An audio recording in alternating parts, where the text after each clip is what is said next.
you can sense the intensity as they await the arrival of the Tennessee team here at Leland Stadium.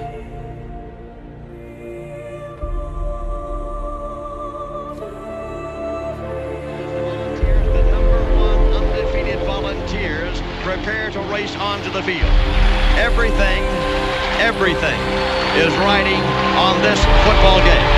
So there's a special intensity, a special urgency.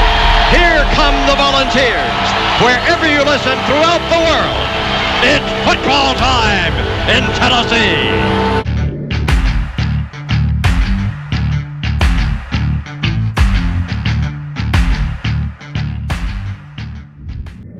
Didn't make it on fourth down. T comes off. Standing right by Billy Ratliff, and T's coming off and starting to unhook his pads a little bit, and Billy says, "Don't unhook your pads. We're going to get the ball back."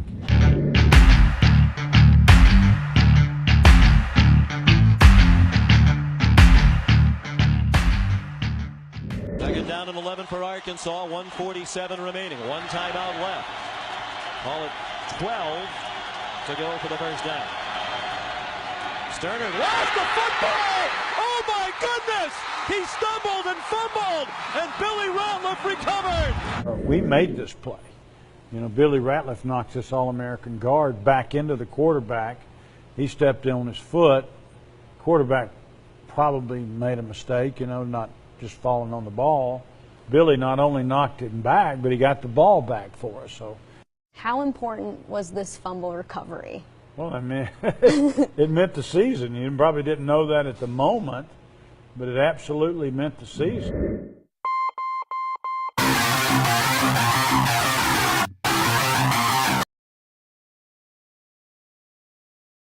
Fans, what's up, everybody? How you doing, Billy? I'm doing good, man. We back on. Need to work on your audio there. I can't hear you. Is it the cord? There you go. I think we got it now. We need to get a new cord, Billy. I think you just didn't plug it in. No, you didn't. Hey, you just it's low budget operation. What'd you think? All right, before we get going, I've been hearing a lot of people all over the internet, Vol Twitter. We got some of the dumbest fans, I believe, on the planet. Well, let's back that up first. Depending on what fan you're talking about. You're talking about yourself, or you're talking about Vol fans? Vol fans. I can't say that, because I've met a lot of smart ones. Yeah, there's some smart ones out there, but dang golly, they're already wanting to fire Heuple. I already seen that. Said Heuple ain't gonna take us to the promised land. Get rid of overthrow Joe. Well, they're already trying to call for Milton's head already. I know. That's what I'm saying. And Gator fans are the same. I seen somebody said they're going to fire Billy Napier after this year. They want him out of there already. And they're already wanting to get rid of Kelly at LSU. I've already seen articles on that. What's going on? Is it because did Nick Saban ruin it for college football? Everybody wants to be the next Nick Saban, next dynasty. No, I just call it it's called spoiled. Once we, get a win and the team looks good, they expect for the quarterback to be the best. And if he makes any mistake, and I mean any mistake, they're going to call for his head and get the next man in line. First of all, I know Joe Milton can do it. We saw it in the Orange Bowl. What changed from the Orange Bowl to this year? Now he's Captain Checkdown, as Ryan Strick would say, crying Ryan. Is it they're holding their cards close to the vest? What's going on? Nothing downfield, hardly. Nothing's changed. He's doing the exact same thing he did last year. He is yet to throw an interception. He's yet to turn the ball over. True. He's 70% passing. What else do you want? Well, I think our fans forget that we run the ball like 60% of the time last year. Mm-hmm. The perception was we was high paced, high tempo, lots of plays. So they think we're a passing team, which we are a passing team, but we run the ball, 63% of the time last year? Mm-hmm. That's true. And I think we're probably running the ball a little bit more this year. I tell you what, I'm going to say this right now. Sampson, that young running back we got, he's going to be good. He's already good. Yeah, we have a stable running backs. I told you that. That's the position that I'm looking forward to them stepping up. And of course, well, right now, I mean, the position I need to step up now is wide receiver. Yeah, we've had some drop balls. I seen one by Brew, and Brew's my boy. He's my dude. He dropped a few, and you can't blame that on Milton. I mean, it was right in his hands. Should have been touchdown. If we didn't have some of those drop balls, and they could have been for touchdowns. I'll tell you this: there's still be someone that says get rid of Milton. Oh yeah. And see, they still have last year's taste in their mouth where he was throwing it all over the place, all over the head. I mean, he's doing the exact same thing now. The only difference is they're catching the balls or they're dropping them. Yeah. So I'm going to just say what I've said last year to you and all the fans. Milton is the guy. I agree. If Milton, see, people don't understand that last year, Hooker, he's our backup. Our backup almost won the Heisman Trophy. And everybody think that Milton lost his job. No, Milton got hurt, and Hooker replaced him. And Hooker did what every kid should do when they get that opportunity. Don't lose your job. Yeah. Well, we had a big group out here Saturday. I was feeling a little under the weather here at Daddy Mac's. I tell you what, them chili dogs, Billy, they selling like hotcakes. All you got to do is bring one out, and you can see everybody turn around. What in the world was that? I want one of those. And the wings, we were selling a lot of wings. I tell you what, y'all need to come down here to Daddy Mac's every Wednesday night. Billy and I here around 6 o'clock. I got a good friend of mine here, Jerry Crider. He's here. I kind of converted him into being a Tennessee fan a little bit. He's an Ohio State fan. But I took him to you were playing in that game, both games. I took him to the Ohio State game. Didn't I take you to Ohio State, Citrus Bowl? And I took him to the Northwestern game. Yeah, 2 good games then. He got to witness that Bill Duff play against Eddie George. Yep. It rained. We did get free refill. It rained so bad our Coke kept refilling. We didn't even have to buy any more Cokes. It just kept refilling. You took them to 2 good games, man. I mean, 2 games that both teams disrespected us. Yeah, it was a good time to be a Tennessee fan. Great time. Good time, right? It's a good time to be a Tennessee fan right now. All right, I'm stopping this show right now. We're making a little pause in the show. We got a little comment I got to deal with over here on YouTube, Billy. I haven't even seen it yet. Let me jump over there too. I tell you what, I've been trying to go easy on Crying Ryan all week. I said I hope it's a good game. I hadn't been talking smack. I said hope both teams play well and it's a good game and nobody gets hurt. He said, "Come on, man, this ain't the same Bobby I know. Come on, talk." And he kept going and going and going. And I finally had to talk to him. I let him know what was up. He said, the Citrus Bowl, you said. He says, "David, you know what you can't spell citrus without?" I bet you won't say that to my face, Ryan. He going to school up there in Rolla, Missouri. I can't flush him from the chat. See, he won't call me. He's too scared to call. He's one of these comment section Rambos, keyboard Rambos. He won't ever call in. He's got my number. I know he ain't going to call in on the Florida week. He's going to wait and lie low and see if they get a miracle and win. Then he'll start calling me. See, that's the only time he'll call me. Watch. If they win, which I don't think they will. I don't think they got the horses to win. But if they win, I bet you he'll find time next Wednesday to call the show. What do you want to bet? Well, you know he's going to call the show then. I'm thinking about blocking him. I can't flush him out of the chat, David, but I can do this. I can give him a flush signal. So you can't flush that. Yeah, you can make the sound right there. There we go. That's all I can do right now. He said he's got thermo to study test Friday. You can break from your studying enough to call the show, but you ain't got it. I know you don't. You just don't have it. You don't have the trash talking chops to go toe to toe with me, Ryan. So don't start that. Let's talk about Florida for a second. Now that we got our world's biggest crybaby Gator fan, and that's saying something in the chat. What's going on with Florida? Everybody's saying it's the end of Billy, and he just barely got started. I pulled up article after article, tweet after tweet, everybody wanting to get rid of him. I don't think there's really, be honest with you, I think he's going to do all right. They just not going to give him any time because everybody wants that get-rich-quick scheme in a coach. Mm-hmm. That's what everybody, if you can't do it, and especially a team like Florida, Tennessee, LSU, they're not giving somebody 4 or 5 years to get going. Well, Florida, I'm not going to say they're the worst team in the SEC. It's just when you're rebuilding, it takes time, to gel and get the wheel rolling.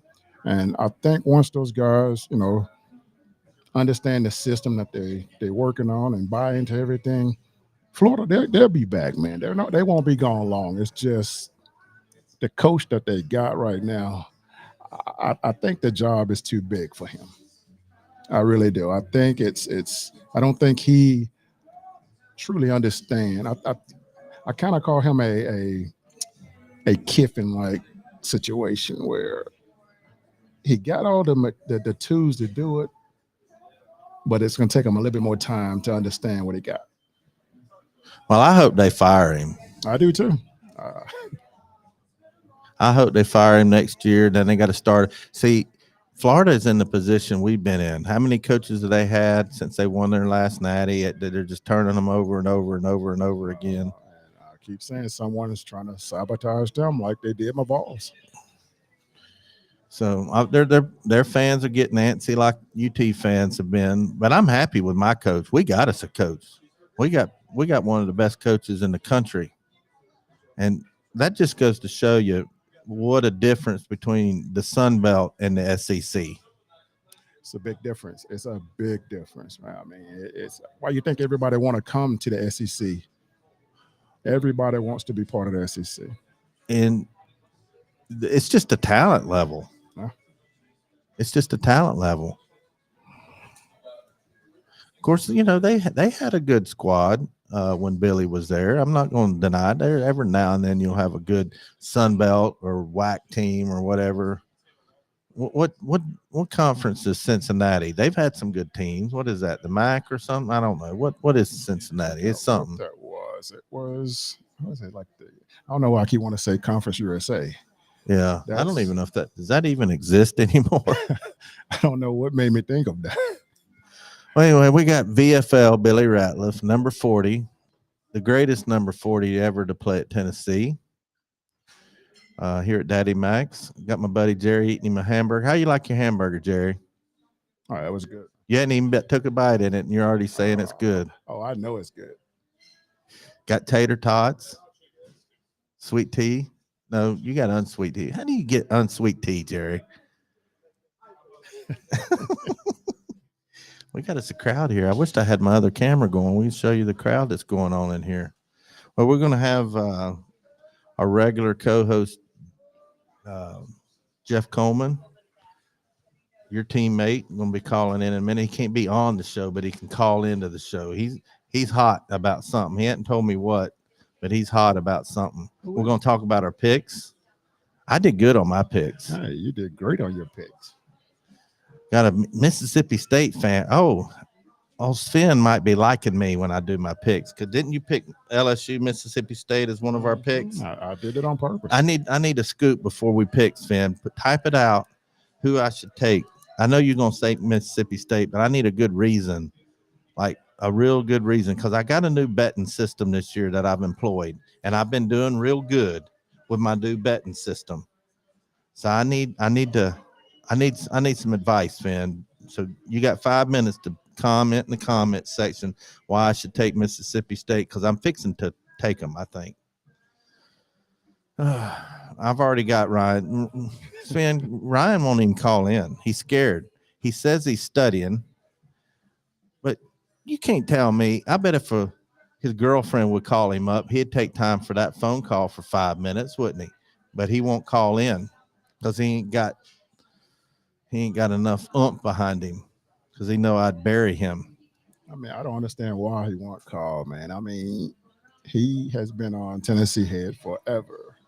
Yeah, it's all fun and games, man. I mean, it will be realistic this year that Tennessee beat them. I think we're going to win. Hey, our world famous, greatest super chatter just super chatted us $10. Shane Bentley, remember him, the Georgia fan? He's been up here to see me. He said, all right, gents, honest question. What y'all's honest final score for Tennessee and Florida? I'm truly curious if Florida comes out swinging, not saying that Florida will win the game. We're going to be talking about that in a minute, Shane. I want to know your opinion. I don't have the call board on today, or I'd have some people call in because I've got Jeff calling in this week, so I can't tie up the phone for 2 lines, and he's calling my cell phone. But anyway, I want to know what you think the score is going to be. You're a Georgia fan, and I tell you what, you got a ball game this week, Shane. I need to know why I shouldn't take South Carolina, because y'all are favored 27.5. Is that what it is? Yep. Yeah, it's 27.5. Man, that half point, that's going to get us. That half point probably cost people millions, one way or the other, won't it? Well, I hope they beat Georgia. All right, I'm going to put this in my cap. Sven says from Mississippi State, he says, we have the leading rusher in the SEC and the best linebacker tandem in the all NCAA in Watson and Johnson. If we can hold LSU honest in the run game, and Will Rogers, who's a heck of a quarterback, has more as 30 attempts, we win. I think you just convinced me, Sven. I think you just convinced me to take Mississippi State. If he takes State, I'm taking LSU. Well, I haven't made it official.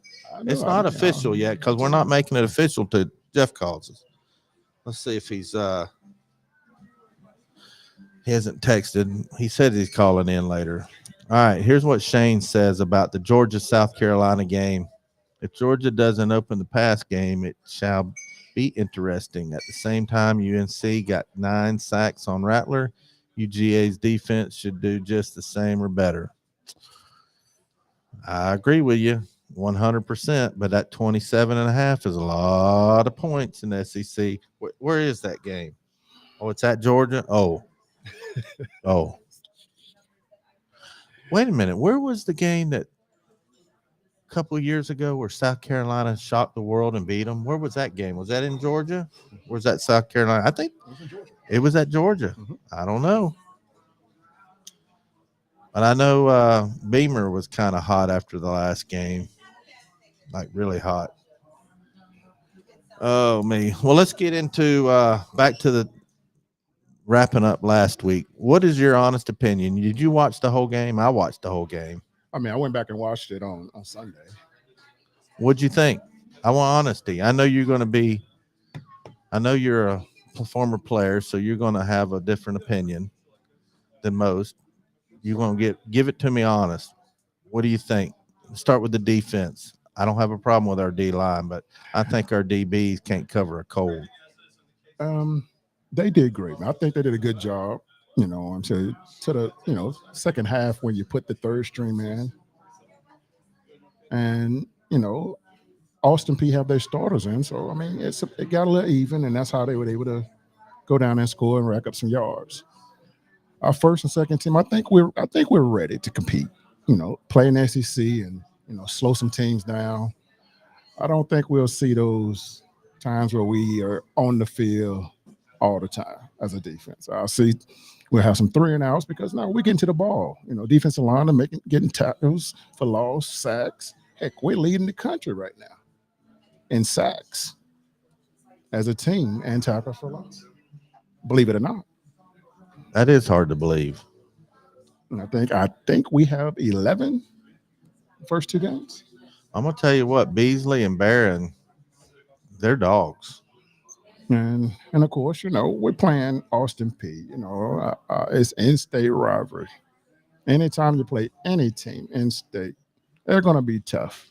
Especially with most of those kids feel like they could have came to Tennessee and played.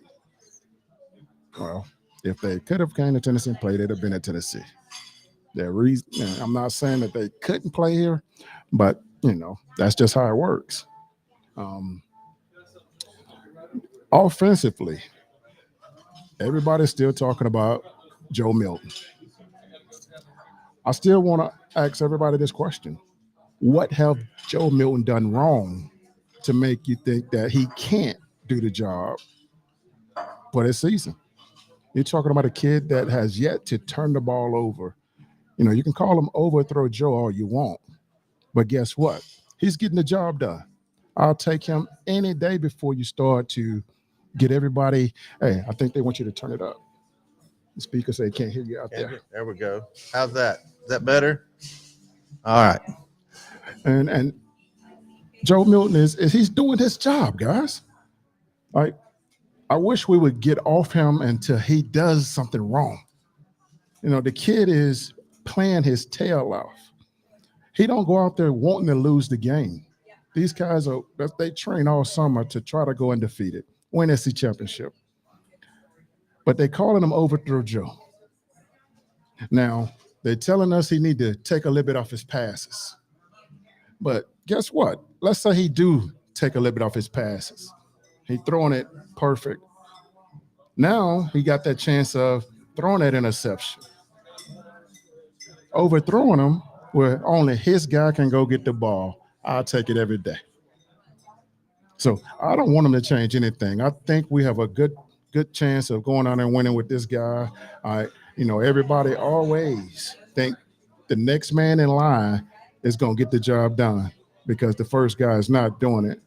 I would hate to be the backup quarterback right now. Remember in '98, that was your big year at UT, playing defensive line. We had a struggle game. Was it UAB? We had a bunch of struggle games. But we started off the year with a struggle game. Who was that? Syracuse. Oh, that's right. I'm talking about like a FBS, a lower level team. UAB, didn't we barely beat them? UAB gave us a tough one, man. I mean, I wouldn't want to play that year. Didn't want to play UAB again. That's how good I thought they were. And we ended up going undefeated. I remember people talking about T a couple of times that year. Mm-hmm. I just think we gotta wait, guys. I mean, football, it's never going to be perfect. You're never going to get a perfect game from any team. Could you imagine if y'all had social media back in '98 and those players were hearing everything on Vol Twitter and all that? I'm glad we didn't have social media back then, man. I mean, I'm glad we had, time to do other things besides, the gadgets in your face all the time. I mean, I don't think we would have been able to be as socially positive as we were. At least he was able to get away with a few more things not having social media. Oh, my God, man. Oh, my God. I couldn't even imagine. I could. Because I can tell you there have been many times where I got plenty of teammates out of trouble. And speaking of bad games, the game where you had your big play with a Sterner stumble and flumble. Not a tough game. T. Martin didn't play good. All there was to it, he did not play good. Of course, it was raining. I mean, you can't put that all on the quarterback. Y'all didn't stick to your game plan from what you told me. I wasn't in the team or nothing. I think it's just that I would say that we have become spoiled in a sense. That we expect for us to have us, I don't know. I mean, I'm trying not to say the wrong thing without. Just say it. Just because our offense is not as sexy as what Colorado is doing or what Georgia, Alabama is doing, I would take a win over 3,000 yards every day. A win is a win. You lose and win the same way. You can lose by 1 point. You can win by 1 point. It's the exact same thing if you win by 100 points. Now, if we win by 100 points, guess what else they're going to say to us?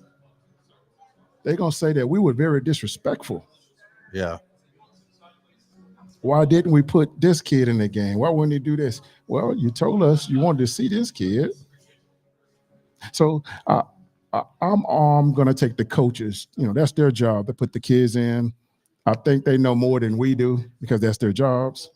And until Joe do something that just take us out of the game where we don't have a chance to win, that's different. I mean, you see how many drop passes we have this year with the receivers? Some of them, I'll say 6 of those drop passes could have been 6 touchdowns. Oh, easy. Oh, easy. Easy. 6 touchdowns. That one with Brew could have definitely been a touchdown. Should have been a touchdown. Yeah. And T, we go back to your time. T threw the ball like a missile. I mean, I know they're practicing the same way they're playing. And I know you think about John Elway. That was one of his things was he threw the ball so hard. A lot of wide receivers didn't want to go to Denver because of it. Well, here, he throws the ball the same way in practice. So you think that they're not catching this ball in practice? We need some Stickum. Is Stickum still illegal? I don't even know. I don't even think that matters anymore the way these kids are now, man. Well, we got a group out here watching us. They're telling us to turn the volume up. They want to hear us. I think they want to hear you more than they want to hear me. I think it's your voice, man. They love your voice. You got your ring. You don't normally which ring is that you're wearing? Is that the championship or SEC? That's the first one, 97. Oh, 97. It's actually my favorite one. Oh, the SEC. That's the one where Al Wilson had that speech at halftime, wasn't it? That Joe was talking about. Yeah. Well, we're sitting here at Daddy Max. My buddy Jerry they just brought that to his table and now it's gone. Was it that good? Man, which one did you get? Oh, he got the classic. You need to try the chili, the one with chili on it. Yeah, that's my favorite. You can't pick it up and eat it like a regular hamburger, though. You got to have fork and knife. It's just too messy, but it's good. I'm going to tell you something. I know you might not agree with this, but our chili back there, I think it's the best chili that we make for those hot dogs. You can't pick a better chili than what we got. You just can't do it. That hot dog, we've been selling a lot of them. I think we'll keep selling them. And that we put it on our on a hamburger too. It's good. You need to try it. Have you had it? Yes. Oh yeah. I like it. I mean, the chili's real good. Well, we're here at Daddy Mac's. Got a room full over here. We have 1, 2, 3, 4, 5, 6, 7, 8, 9, 10 tables and several outside. Hayden Bright's fixing to go live out on the patio. He can sing. You need to hang around with that. He's a good singer. He can sing a lot better than me. I don't think that'd be too hard to do. Can you sing? Oh, yes. Can you? Yes. Like really sing? Oh, yes. Like Luther Vandross sing? I mean, that's. I'm not saying I could go Luther, but I could probably go lift Freddie Jackson, David Newcomb says, "Happy birthday week, Billy." That's right. It's your birthday this week. Yeah. Tomorrow. How old are you going to be? I'll be 65. No, you ain't. I mean, hey, this body. He's lying. This body feel like it. I'm telling you. Hey, when you start having knee replacements, waking up where every bone is cracking like. I think he's 46. You're 46, ain't that right, Bill? Is this your 46th or 47th birthday? I don't forget, man. I stopped counting when I was 21. I'd be what, 40? Let me add it up. You need to take your shoes off to add them up. Yeah, I'd be 46. 46. You're in good shape for 46. 46. Yeah, we got a happy birthday out here. Billy Ratliff, happy birthday. When's your birthday? Tomorrow? Tomorrow, September 14th. We got a happy birthday. I wished I had some happy birthday music on here. We'd play it for you and sing it. I thought you was going to sing it. I can't sing. Everybody can sing happy birthday, man. She's singing. Happy birthday, dear Billy. Happy birthday to you. There we go. Now I'm gonna make my wish. What's your wish? For a Tennessee win? I don't want to waste my wish. All right, let's go back before we talk about this coming week's game. Let's go back down memory lane. You said on the show a bunch. You've never lost to Alabama. No. You've never lost to Georgia, Kentucky, Missouri. The only SEC team you've ever lost to was Florida. Yes. You got your first sack against Florida. I bet that was a good memory, but we lost the game. Mm-hmm. So you'd rather I know you would have rather won the game and not got your first sack as a freshman against Florida and Danny Werfel. What is your most memorable game besides 98? Tell me what you remember about that 96 game. I know you told me what in the who's their two receivers? Hilliard and who's the other one? I mean, what about UNLV?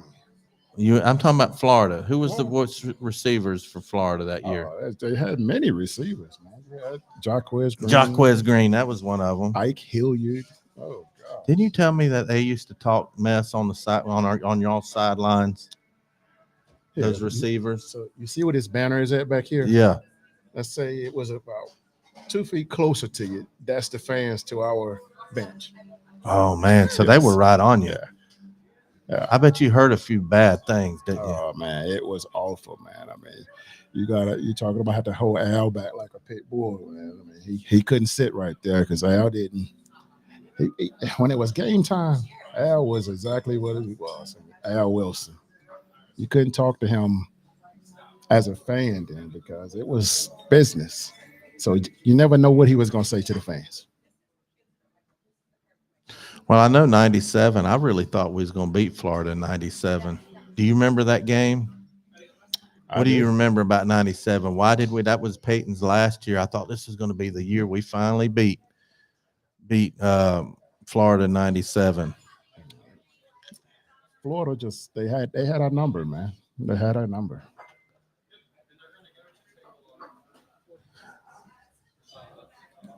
Well, everybody remembers 98. I was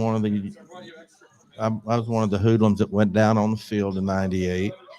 99, you didn't get to play in Florida. Did you play in the game because you got hurt in 99? Was that was you got hurt before the Florida game? So didn't you?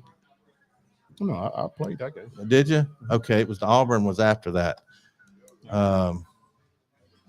We lost to Florida in 99, which we should have won that one, but we wouldn't change the snap count. So it was simple as not changing the snap count. You think that's why we lost in 99? Man, you gave Alex Brown had 1,000 sacks that game. I know. That's crazy. I'm like, that's bring a tight end or somebody to chip him or something. I mean, and Alex said it. Oh, in 97, Alex said he knew the snap count based on what T was doing with his hands. He knew when T was going to hike the ball. Yeah, I think he cheated that game. As a defense, we'll take anything you give us to make the play. All right, Crying Ryan in the comments section says you think UF looked bad after dominating McNeese the whole game, but mentioned nothing about UT struggling with Austin Peay. I mentioned it, Ryan. I mentioned it. Yeah, Milton. I don't know that. Like I said, I don't know that it was all Milton. We had a lot of drop passes. Is it 400 yards? Who had 400 yards, Ryan? Wow. I mean, I wouldn't doubt it. I mean, those Florida teams were good. Man. That's probably my second most hated team ever is Florida. I couldn't stand their coach.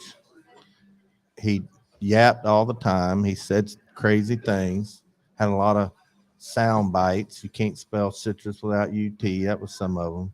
Did that bother y'all as players when he said stuff like that? Or did you ignore it? I want to know.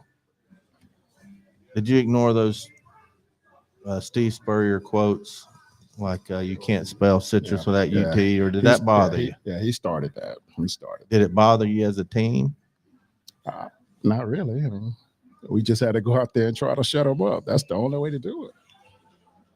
And see, Coach Spurrier, you know, I remember talking with Coach Spurrier when my last game I got hurt, and he gave me a call and he told me that, you know, there's been many years. So Steve Spurrier called you when you got hurt? Yes. That's cool. I mean, I've talked to him. I mean, with him, hung out, and Coach would say, he said, why didn't you punch him in the mouth when you saw him? I'm very respectful. And say, this is for crying Ryan. Nah, I ain't got time for that. But Coach Spurrier used to say that, you know, Tennessee had a bunch of teams that were way better than us. He said, you know, he game planned us and he did it well. You know, he knew as a defensive line, offensive line, they couldn't do anything with us. So they would do a 3-step drop, throw it, get rid of it before we got there. And it worked. All right, we're still waiting on Jeff Coleman to call in and do our picks. Well, we might need to we probably could do the call-in show. Well, I have to do a lot of stuff. I don't know if we can do it. Let's go on and talk about a few things while we're waiting on JC. Colorado, Nebraska. Are you a believer now in Deion? I still think Colorado is the real deal. I do. I think Deion has done a great job with the kids. I mean, he got them buying into the system, and you see how they're playing. They're playing lights out. What is it? Why is it? It can't be just Deion. That's not enough to make that much of a turnaround. Does he have a staff? I don't know anything about Colorado. Nothing. Well, here, put it like this here. What was the difference between Jackson State before he got there? They won 3 games the last few years before he got there. Yeah. And Colorado. They won 1 game the year before. Just 1. How many teams you know can do that in 1 season with 1 coach?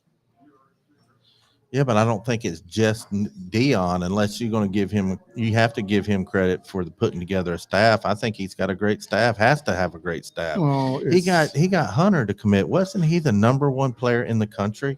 Yeah. And he got him to commit to Jackson State. That's called a salesman right there. You know, he created and he changed the culture, man. He got these guys to buy into what he was doing. You know, he created a family atmosphere. You know, these kids, they probably weren't even getting along at Colorado. You know, he got these kids where, you know, hey, they're brothers from other families. They're a true family now. And when you got that and these kids believe in you, they'll do anything for you. So I'm going to say it is coaching. And once he get all the players he need, watch out. Watch out. You know, a lot of people think that, you know, now they doubled up his games to 6. It was that he was only going to win 3. Yep. So now when he win those 6, they're going to say he only going to win 9. Yeah. I mean, that's what I tell people about football. When you line up on that field, it's 50-50 when the game starts. It's whoever wants it the most. It's not always, you know, the 5-star players are going to win it all. Like, so what's going on with Alabama right now? I'll tell you what's going on in Alabama. I just watched an Alabama podcast, a famous one. I think it's on one of the Sports Illustrated. They're already talking about you ain't gonna believe this. They were talking about what a fit Deion would be at Alabama. They're already pushing, thinking Saban's out the door, and they're ready for. They want Deion to be the next Alabama head coach. See, here, think about this here. This man lost 1 game this year, and they already want him out of there. They're trying to say he's going to retire already. Come on, man. I already saw a tweet about it. They say this is his last year. I don't believe it. Saban will go out when he wants to go out. Exactly. You know, you don't build a statue for someone before they retire. Well, I'll tell you one place I know that Deion will not coach, and that's any of the 32 teams in the NFL. You won't touch that. Nope. What was it that he said about something about he can't coach somebody that makes more money than he does or something like that? Is he because he was one of those players before? It's like, you couldn't tell me what to do. I don't think Deion would take the Alabama job. I don't think so either, man. I don't think so. I think he likes doing what he's doing. He likes to build things up. Well, you can. I thought he been at Jackson State longer than he did. How long was he there? 2 or 3 years, and he was gone. Oh, I told everybody. I think he's going to stay at Colorado, and he's going to wait for the perfect situation to move up. Well, I mean, there's a lot. And of Alabama, following Nick Saban, would not be a perfect situation for anybody. What do you want? What do you say? You want to follow the guy that followed the legend? So you want to be like second in line after that? I think he's trying to build his own name, and you're talking about a story, a rebuilding story. David Newcomb over here in the comments says, I think he wants the Florida job just to stick it to FSU. Why would he want to stick it to FSU? I don't know. I don't think so. If he went to Florida, I wouldn't speak to Crying Ryan again ever. I wouldn't. You think Crying Ryan is insufferable now? Just wait till he's got a coach that's yapping more than he is. Oh my gosh, I don't even want to think about that. I don't know, man. Have you seen his buyout? What is his buyout? It's a lot, man. If he leaves early, I think it's something like 10, 12 million or something first year. Oh my goodness. He might be at Colorado forever. Oh, JC just texted me he's calling in 5 minutes. That's what Colorado did with their contract. They built it where he's going to stay forever. Yeah, I think you got to. If he turns it around, why do you want to leave? I mean, he's doing something special right now, man. I mean, if he can get those kids to come to Colorado in the middle of nowhere, and Boulder is the middle of nowhere. In the middle of nowhere, why would you leave? I don't know. I think he'll stay, but I don't think he'd go to Alabama. I don't think he's going to go to Florida. We're going to ask Jeff Coleman what he thinks about it. He's calling in here right now. He said he's calling. We'll shelve that topic. Let's go back through and say hello to everybody in the chat. Just give some shout outs to everybody in the chat while we're waiting on JC. Matt Dummett, David Newcomb. David's always in here. David, are you going to come see us during the game? Because we're doing live streams during every game, Billy and I, right here at Daddy Mac's Down Home Dive in Farragut.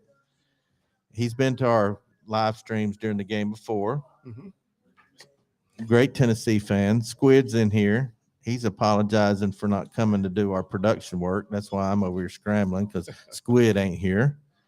Crying Ryan. Everybody knows Ryan Schrick, the bandwagon Florida fan.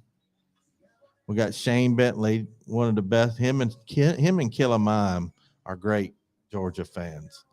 And Finn, the Mississippi State Jeffrey fan. Coleman. We was just talking about you, JC. I hope it was good.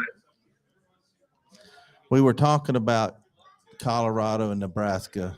Somebody, who was it that on the show picked Nebraska to win? It wasn't you, was it? I know it wasn't me. I picked Colorado. I know who it wasn't. I can tell you that. It wasn't me, and it wasn't you. So that makes you just one person. It was Billy. It was Billy Ratliff. Oh, so Billy, where is Big Word? He's on. He can hear you. So do you have anything to say about that? What's the recap of the pick? I need the recap of the pick. He sounds like a chipmunk. He does sound like he's in. Maybe it's because we got to turn this down a little bit. Say it again, Jeff. Can you hear me? I need a recap of the pick. He needs a recap of the pick, the Colorado-Nebraska pick. No, all of the picks. Let me tell you. We're geniuses, JC. Billy's over here shaking his head. I went 4-1 last week. Yep. Jeff Coleman went 4-1. Yep. And Billy went 1-4.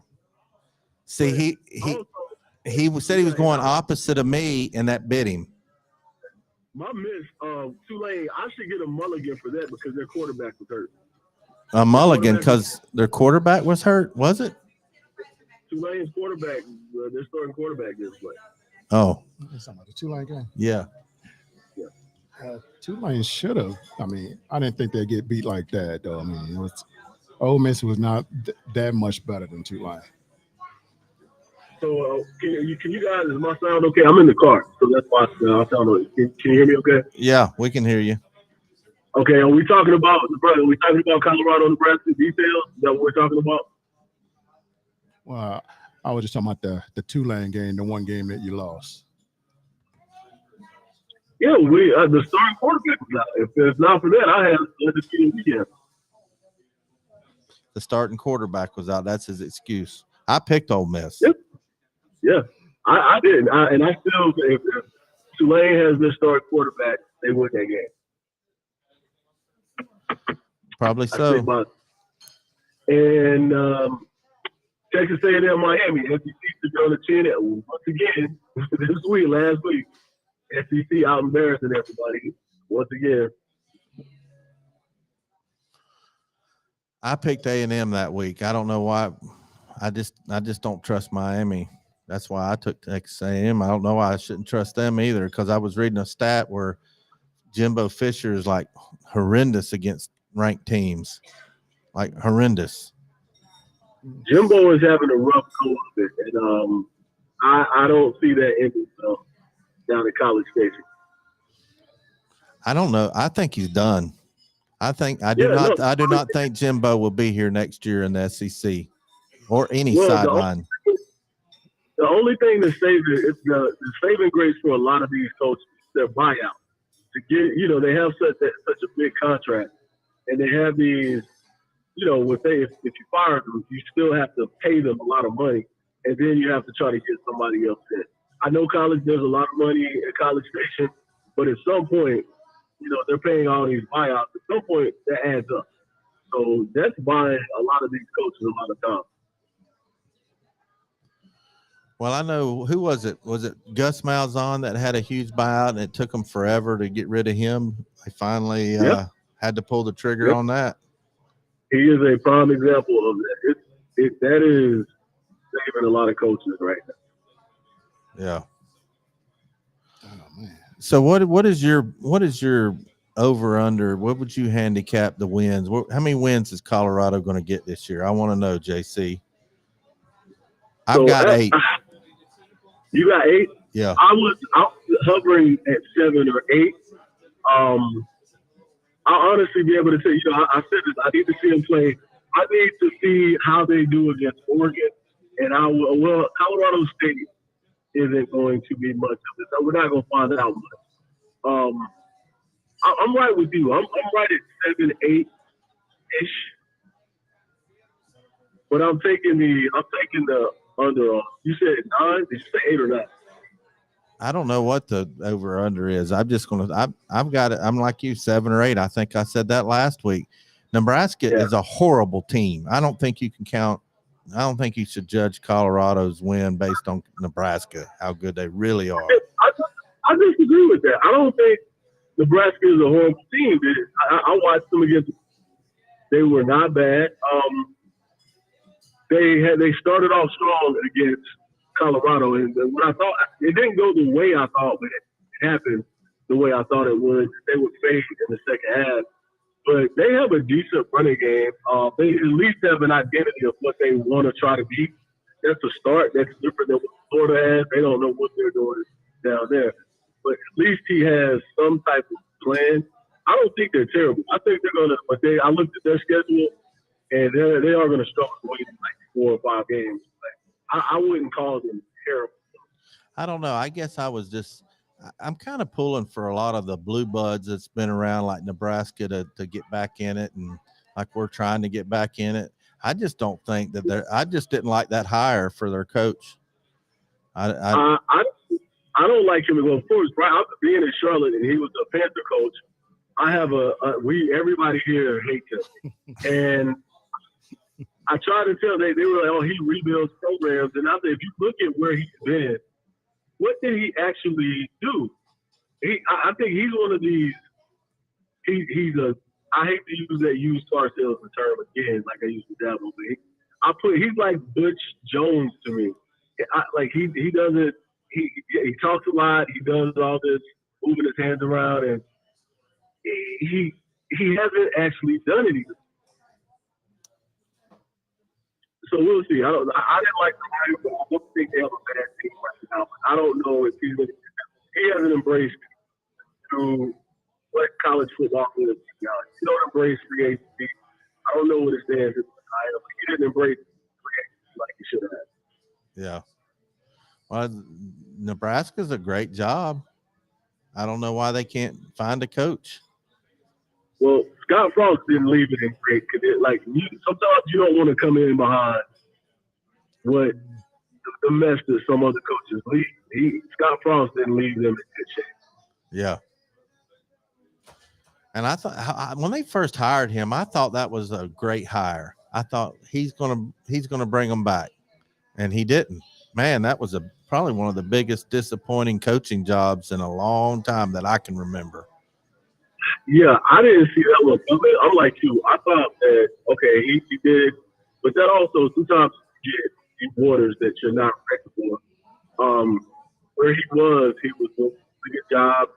He maybe that came up, it became available a little bit too early before he was ready for it. I think that may be the case. I think he could have used a couple more years of season because what he did, he made some poor decisions. It wasn't just their preparation was causing the question. People talked about the way they practiced or didn't practice in his organization and his decision making. So he maybe needed a little bit more time to work on that before he took a job at that. Do you think Scott Frost is a perfect example why you don't hire legends from your own school?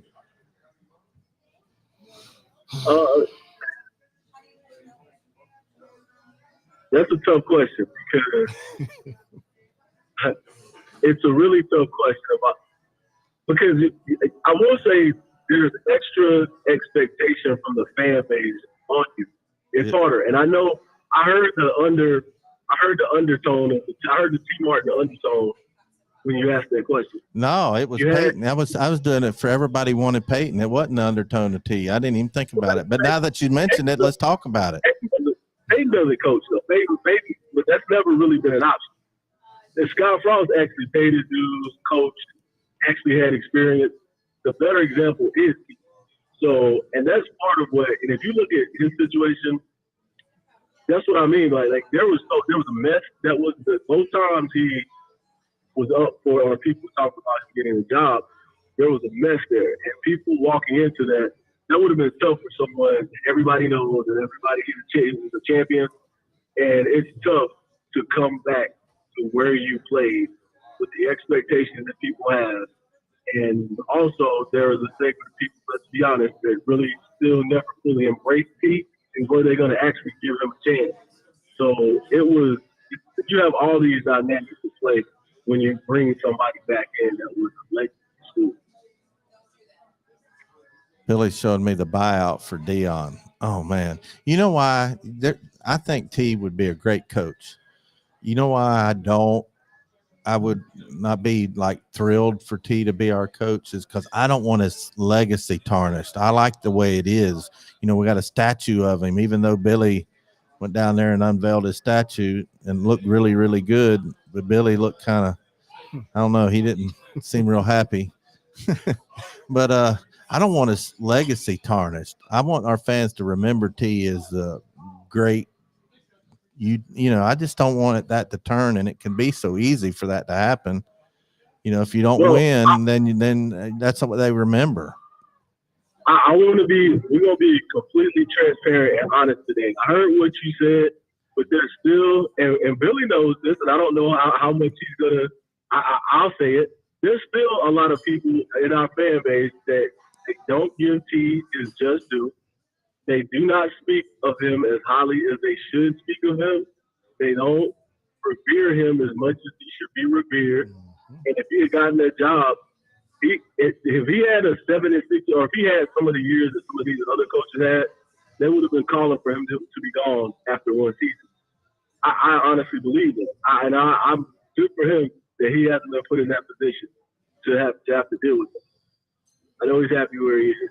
Well, I do know you're 100% correct, and I never understood why. It might be purely a racial thing. I hate to say that we'd have that going on in our fan bases, but maybe that's it. I don't know. It's a little bit, but I'll tell you what it is. People love Peyton so much, and for good reason. He had 4 great years, and they have so much love and respect for him. And to have someone come the year but he never reached the top of the mountain. We never reached the top of the mountain with him. And to have someone come a year after that to do it, I think that they think by praising T, it takes away from what Peyton did. And that's not the case. That's what part of what I think it is. There is a racial undertone, but that's not everybody. I think they just love Peyton so much. It's just like, but if I root hard for T, they think that looks bad or takes away from what Peyton did. That's really what I think it is. I don't know if I've had the chance to ask you, JC. Tell me what was the difference between 97 and 98, why we could have a Heisman runner-up, somebody that should have won the Heisman, leading our team, and we had Leonard Little and all the players that we had on that team in 97. Why 98 was the one that did it? They say it's destiny, but there's got to be more than that. What was it? What was the difference between 97 and 98 team? The difference between 98 and 97, 96, 95 was Florida. We beat Florida. That was the national championship game. We've kind of spoken about it in different terms, but and the way we beat Florida, and that gets back to the Peyton T thing. If you look at every game we lost from 95, 96, 97, look how Peyton played in that game. And I'm not knocking him at all. And some of it has to do with the game plan and what we needed to do going into the Florida game. There were mistakes that we made that led to that eventual outcome. He didn't do anything to lose that Florida game. And that was, you could say, he didn't turn the ball on. He didn't really do anything to make the tide of that game turn. And that was the difference between, there was a lot of other little stuff. We had a chip on our shoulder. We had stuff to prove. A lot of people were young on their team trying to prove themselves. There are older people that just now we're getting our chance out because some of these stars are gone now. There was a lot of that in play as well. But, we just beat Florida. That's the difference. You can talk it to death, but we beat Florida. And our other teams did. Well, I think that T gave us a different dynamic that we didn't have with Peyton. He could get out of the pocket and he can run the ball. He did, but I just look at one stat. Well, a couple stats. Look at how many times we ran the ball against the 98, and look at how many times we were trying to win Peyton the Heisman those other 3 years. So we were out throwing the ball. We probably should have been running more, not turning the ball over, letting us play defense, keeping us in the game. I just think we were always trying to win them the Heisman, and that impacted the game. Well, we didn't have that. We weren't trying to win and see the Heisman in 98. So I don't even know if he threw for, what he threw for, 100 yards? It was 97 yards or something like that. It wasn't anything crazy, but he didn't throw 2 interceptions. He didn't fumble the ball.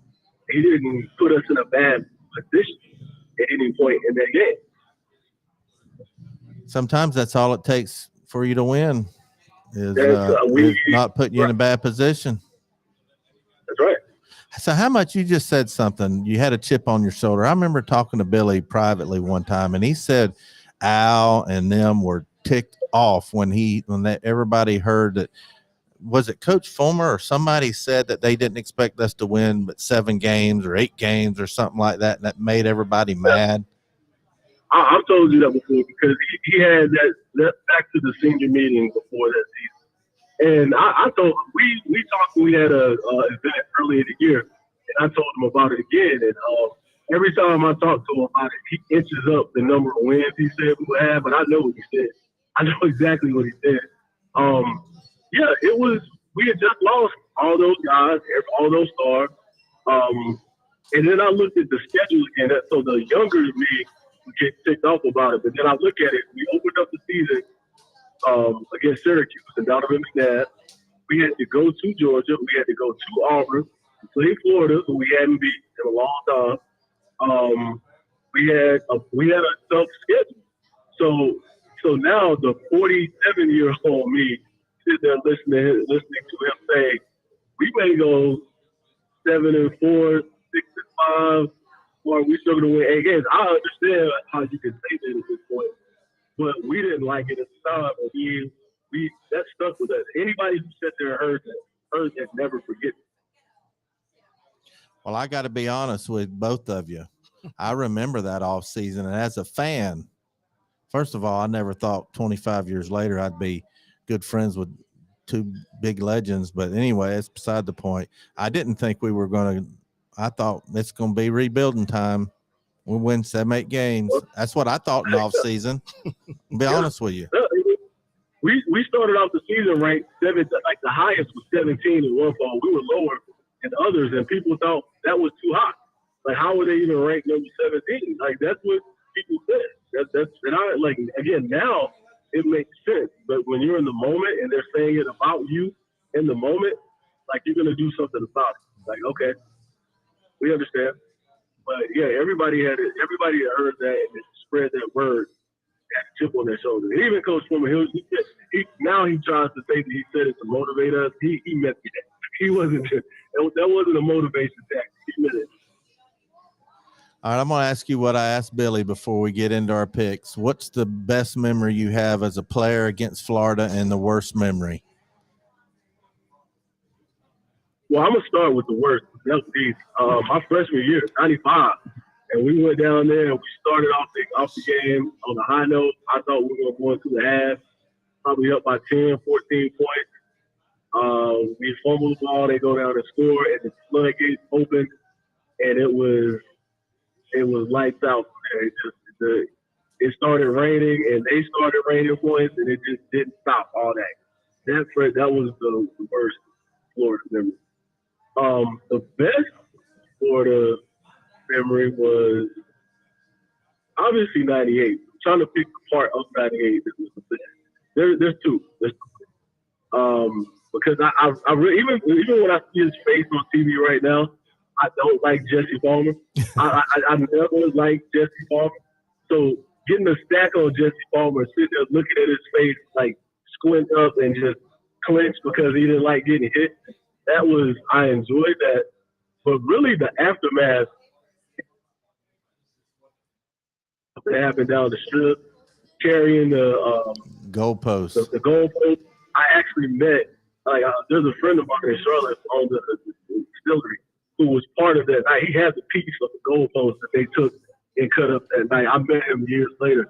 Just the aftermath of that, having gone through, getting to that moment, and just watching how everybody felt about us. I know we were happy, but seeing the students, the fans, everybody just let loose after we won. I think that was it. That was the moment. I was on the field. It took me a while to get down there, and I sprained my ankle jumping off the edge onto the down low. But I got down there. I'm going to say something right now. I know Arkansas game. You really jumped down there? Yeah, I did. Oh man, I had to come from like TT section. That's where I came. I was sitting in VV or TT. I can't remember. That's upper deck. It took me a while to get down there, but I got down there. But just to tell you, like, the part of it being out there, this really though, just about, we talk about how we were as a unit, as a line, as just teammates, because I started that game, had 7-8 tackles, Zach had tackles for loss, everything, and then, but the overtime, because I was out there the last 2 plays, because Billy started the overtime. He played the first 2 plays in overtime, and then I came out on third down, and I was out there when they missed kick, because I remember looking at it go left, and I was trying to get off the field, but by that time, everybody was already out there. But that just, again, talks about how unselfish and selfless that team was, because we didn't really care about who went out there and win. It's just you get your job done when you're out there, and we'll take it. So you got a sack on Palmer. What did that feel like? Did you give him a little extra oomph? Oh, I did. Yeah. And then, because if you ever listen to the John Ward, the call on that, John Ward, he thought he had time, but he didn't. He went down. Oh yeah, because I didn't care for him too much. The other guys like Danny Werfel, I like that. Danny was a good guy. He was cool. He was really polite, really nice in the field. I'll never forget one time I laid him out. He got the ball off. I laid him out, and I was like, I don't know if he's gonna get up. I was like, I really got a shot on him. He might be out. By the time I was trying to get up, he's already standing up, and he helped me get up and patted me on my ass and was like, good hit, Coleman. And that was like Danny Werfel. We look back on the 98 season and we see the importance of the Arkansas game, and looking back on it after the season, that's like one of our most important ones. But I was way more excited after that Florida game than I was that Arkansas game. Way more. That was like huge because it's like got a monkey off our back. Mm-hmm. We hated Florida, hated them. I remember the fireworks and everything. I remember it like it was yesterday. Well, yeah, it was most definitely different as a player too. I mean, when we beat Florida, I mean, the whole coaching was totally different. It was they had us so pumped that they told us we can beat some pro teams. Yeah, because you know this because it was different that week because the years before, everything was always different because it's like everybody was always tight. Like, you can't say anything to the media. We don't want you to do that. It was so – when people act like that, it seems like they're scared, so it trickles down to the team. You don't have that same coach. 98, everybody was just like, we're going to say what we want to say, do what we want to do. We're not going to go into this timid because, I mean, it wasn't working. So there was a different approach to that game in 98 because I also had a bunch of young guys that didn't know each other. They were young and brown. They didn't care, which was good. But they weren't gonna be scared of somebody that they hadn't lost to a bunch of times. Like, they didn't care. But we all kind of took that mentality into the game. Well, let's move on. Let's talk about this year because you weren't on when we were talking about. Just really quickly, give me a brief synopsis of last week's game. Kind of talk about what you've been hearing in the media and from our fans about Joe Milton and where the blame should be, if there should be any, and what your overall grade is. And then we'll talk about Florida, and then we'll make our picks and get off here. Tell me. Do I have to talk about last week? Do I have to? Well, Billy did, so you have to. It was not our best moment. I mean, of course, any game you can take some positives out of it. The running game was good. Joe, one thing I do like about it, when you have a rough start, the way he did, it's easy to get caught up in that and let that affect the rest of the game. He did bounce out. He bounced back from that. He recovered. And you said the word blame. I don't like doing that. I don't like blaming the quarterback or receiver. Like, people are going to drop balls. People are going to throw bad passes. It's about correcting those mistakes. I'm not going to back off what I said about his mistakes. The mistakes that he made, it can't be the same ones that we're having a long time ago. It's okay to make mistakes. You just make new ones. You don't keep doing the same thing over and over. He has to develop it. And the receivers they just have to get on the same page because there could be multiple issues as to why somebody misses a pass, drops a pass. They just need to be more consistent on both ends, receiver, quarterback. We need to continue to run the ball the way we're running it. And our defense has to be consistent. That is, and just taking that into Florida, there have been a bunch of times over the last 25, 30 years where we've been better than Florida, and we lost that game. There's something about Florida, and it worries me this week. It's like, I've said it, they're not very good. They're not very good at all. But sometimes that doesn't matter when we play against them, especially going to Florida. This is going to tell a lot about the rest of our season, like how we go down the edge, because our defense should be able to handle what they do. We should be able to, I'm not going to say dominate them. We should control the tempo of their game defensively.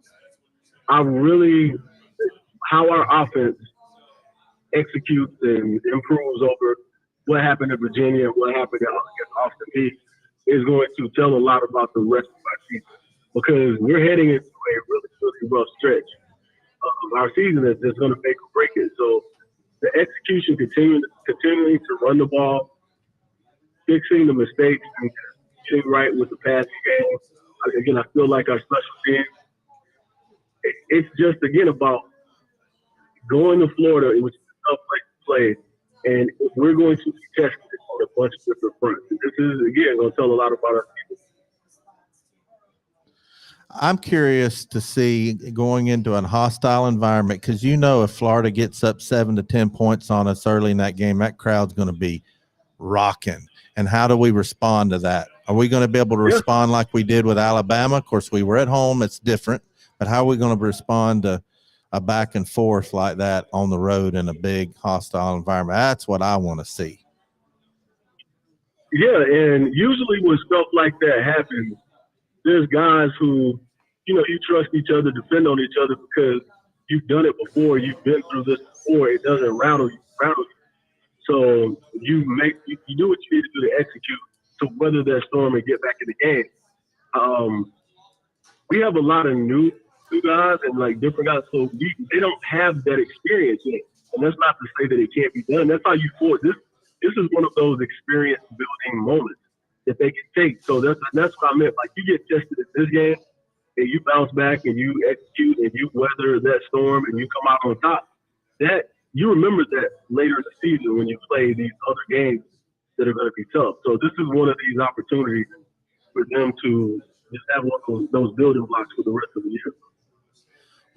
Let me ask both of y'all. When y'all played, y'all were in the same class. When you played at Florida, were they day games or night games or both? When were they? I know one of them was a day game. We were different classes. Every time I played in Florida, it was a day game. 30 games.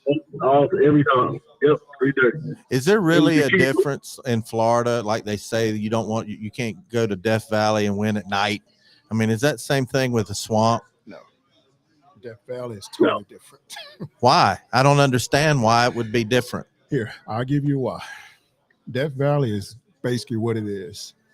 When you got the bayou, and I could just say, when the bayou is drunk, the bayou is wild. So if you play at night, you let all those Louisiana people drink all day long. I can see that. They will be rowdy and they're gonna have a good time, and they're gonna have that stadium jumping. I'm gonna tell you another place nobody wants to play at night right now. Nobody. Knoxville. Yeah. Nobody wants to come to Knoxville and play a night game. They don't really want to play a day game right now, but they certainly don't want to play a night game, because that Kentucky game last year, I had people that have been to Death Valley, that have been to some of these places, that said that environment that night rivals anything else that they've seen. Yeah, I didn't like night games. 3:30 was the game I wanted to play. I didn't like 12 o'clock games. 3:30 was the perfect time. So I wanted to play early on the 3:30 game so Keith Jackson could call the game. And then, that 3:30 CBS game was like, so how many we played? So Florida was in '98. That was a night. Did it start evening and it ended later? Oh, it was a night game. It was like we played a couple. Yeah, because that's the field was for that night.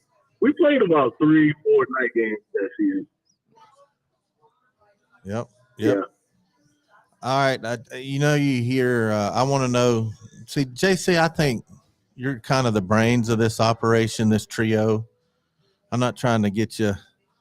Billy's over here looking like shaking his head, but what does it take for Tennessee to win? What do we have to do to win? How can we go down to Florida and win?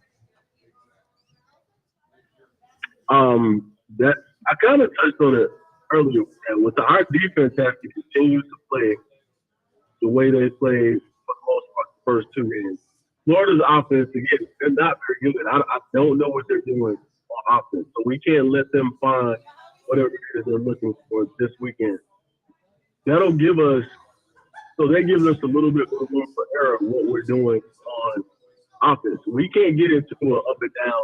I'm not comfortable getting into a back and forth with a lot of teams right now because we're still working on some stuff offensively.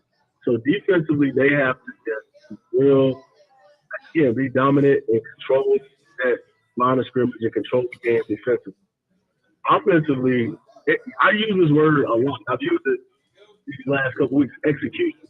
And we, at times, especially with the type of offense that we run and what we want to do to people, we have to continuously move the chain.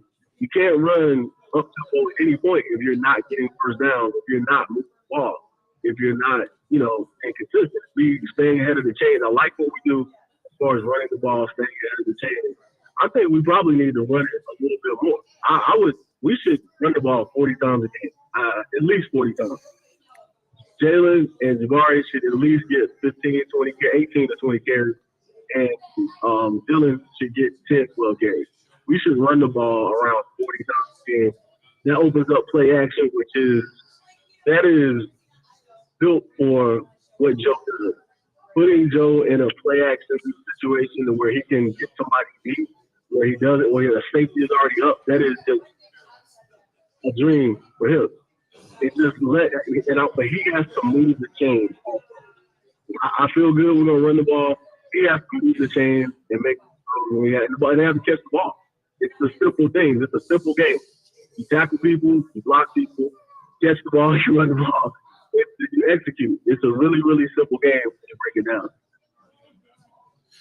What do you think it is about our high-tempo, high-paced offense that we've been running with Heuple? Do you think that affects our recruiting very much? And what is it like as a player? Y'all didn't run it, but what do you think it is as a player to run that, as an offensive player? You think the players not like it?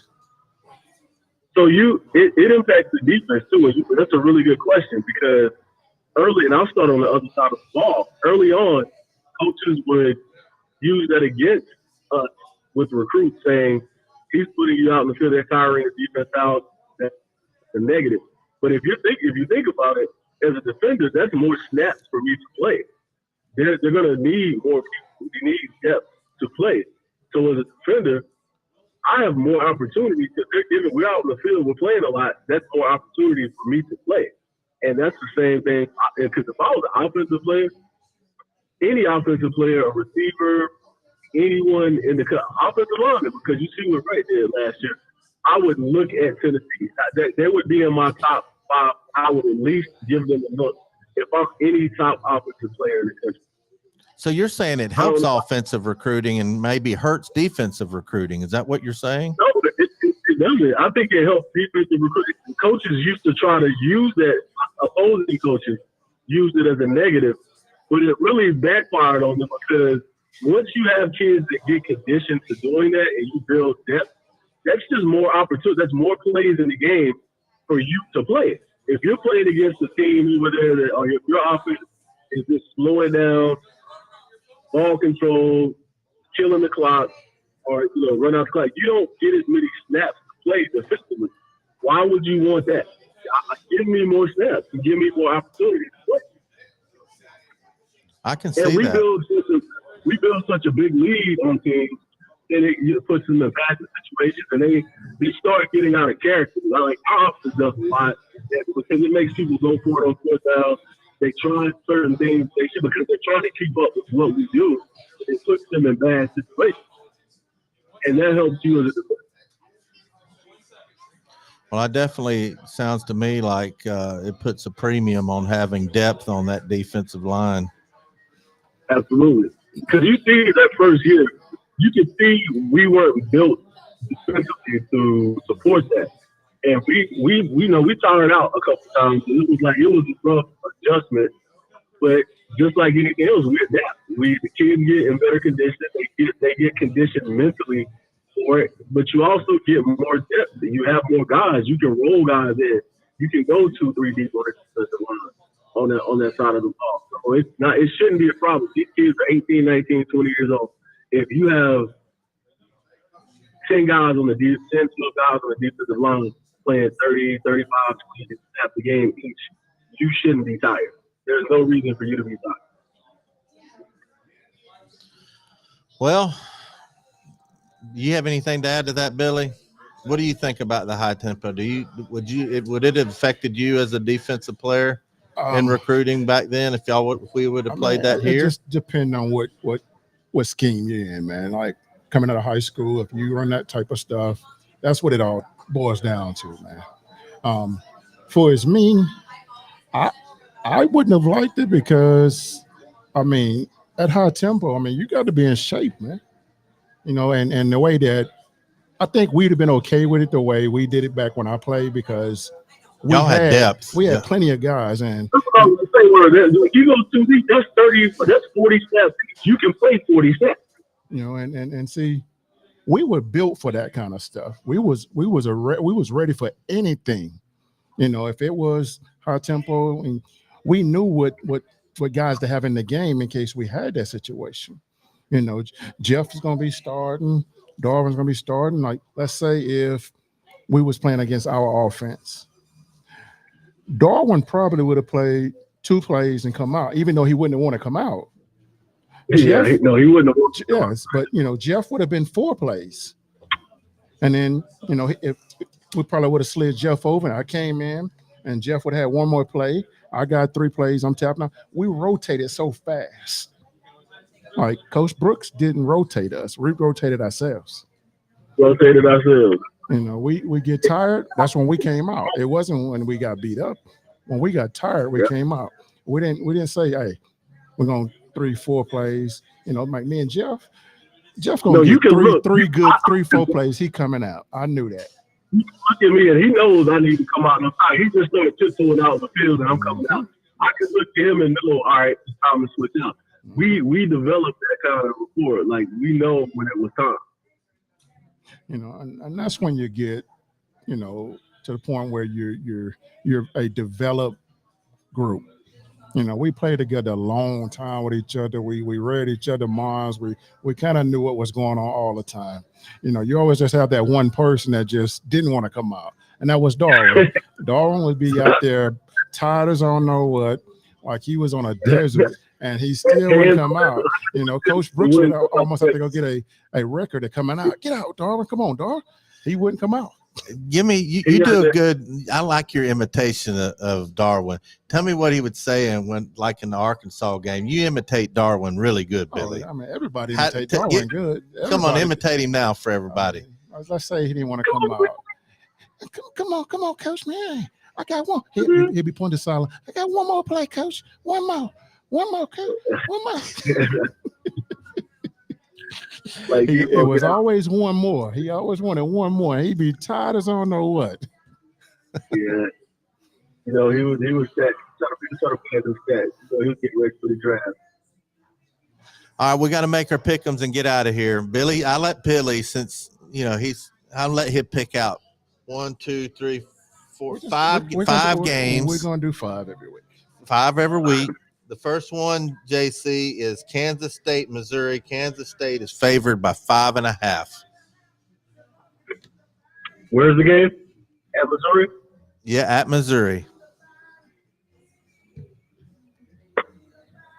Kansas State. All right. Kansas State. I'm going to take Missouri. Kansas State. All right. So I got wrong one. Hey, Catfish, just let me give you a little hint. The SEC is not looking good in non-conference games this year. Yeah, you're right about that. Why? What's up with that? We'll talk about that next week. We'll talk about that next week. All right, the next game, I've had some fans of the show helping me on this. Did I tell you, JC, that this year I got a new system, my new pick and bets system? You did. Yeah. And I'm anyway. All right, we got LSU. He don't have a system. He don't have a system. The song this week. You didn't play the song at all. Oh, shoot. He's right. We got to do this. I'm sorry. Oh yeah. He didn't play the song. That could jinx me. That could jinx me. I reserve the right. I reserve the right to change my pick after the song because this could have jinxed me. What's wrong one? Where is it? Yellow one.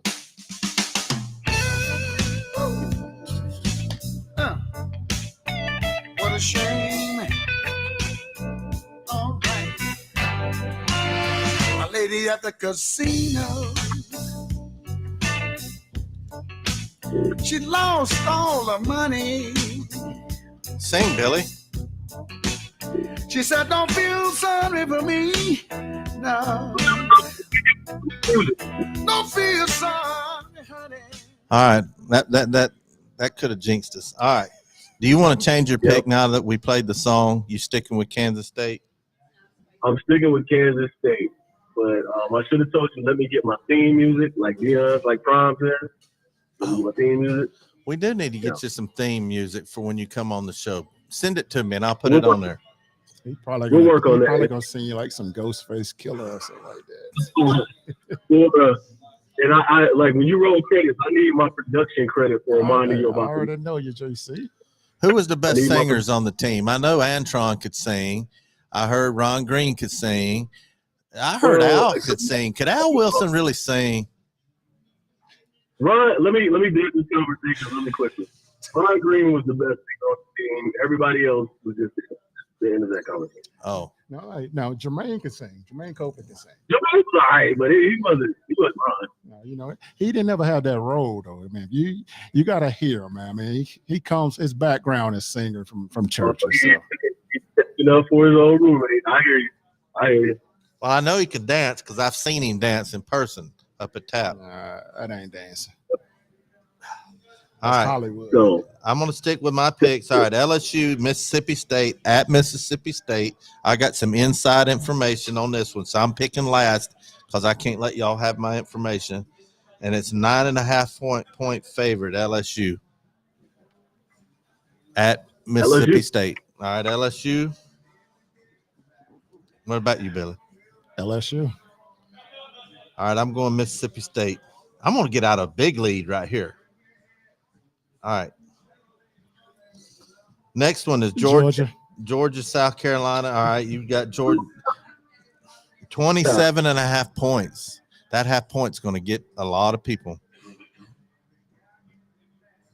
What do you got? You got Georgia 20. That's a lot of points to give up. Wait a minute. Are we actually using the spread? Yes. I still stick with my first pick.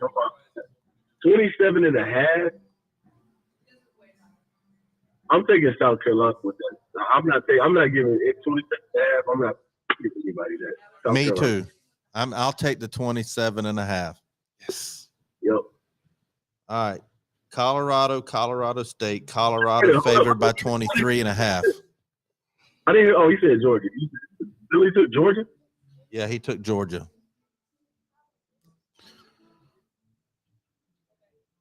Okay. I'm writing it all down. Okay, so what's the next one? I'll send you a picture of it. Colorado State. Colorado favored by 23.5.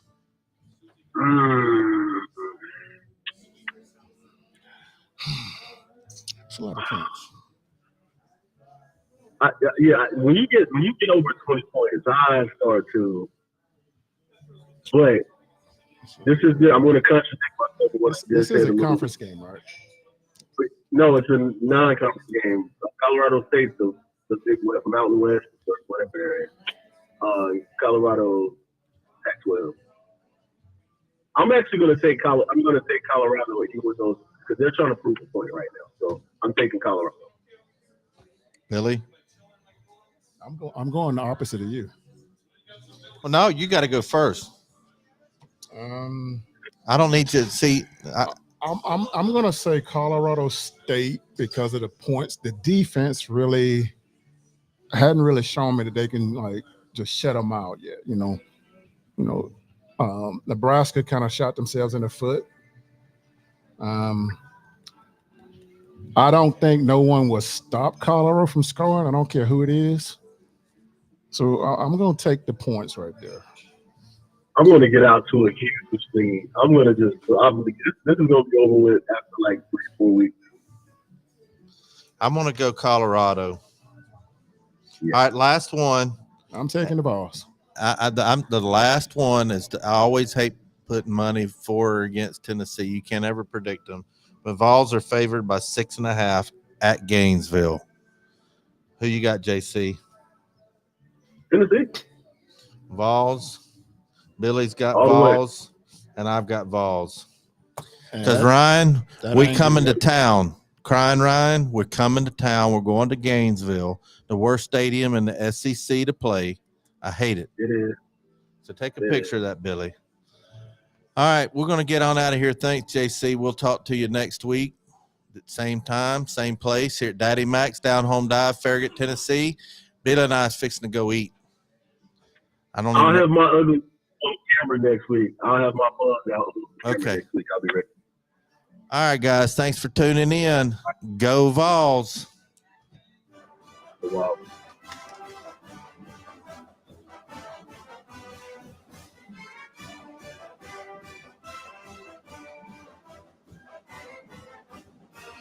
All right, guys. Thanks for tuning in. What are you saying, Ryan? You don't know how good your team will be versus a team with some talent. Whatever. I don't even listen to you anymore, even if it makes sense. I'm just so sick of Ryan, and you should see my text. I'm gonna say something while Ryan's on here and tell you something, Billy. My phone was really slow, like really slow. You know, I have an old iPhone.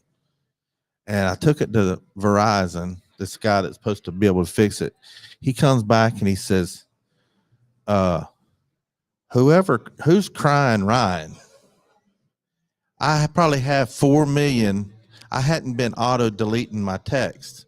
I had so many texts from crying Ryan that it was bogging my phone down. Yeah. Yeah, because I had like no space left. I said, man, I've deleted everything. I didn't have hardly pictures, no video, no nothing. And he told me I had so many texts from crying Ryan going back like 5 years that bogged my phone down. I had to delete all my texts from crying Ryan. That's how much crap I got to put up with him. I'm sick of him sometimes. All right, Ryan. We coming for you this Saturday. Buckle up. That's all I got to say. Buckle up. You and Sunbelt Billy. See you, David. See you, all Vol fans.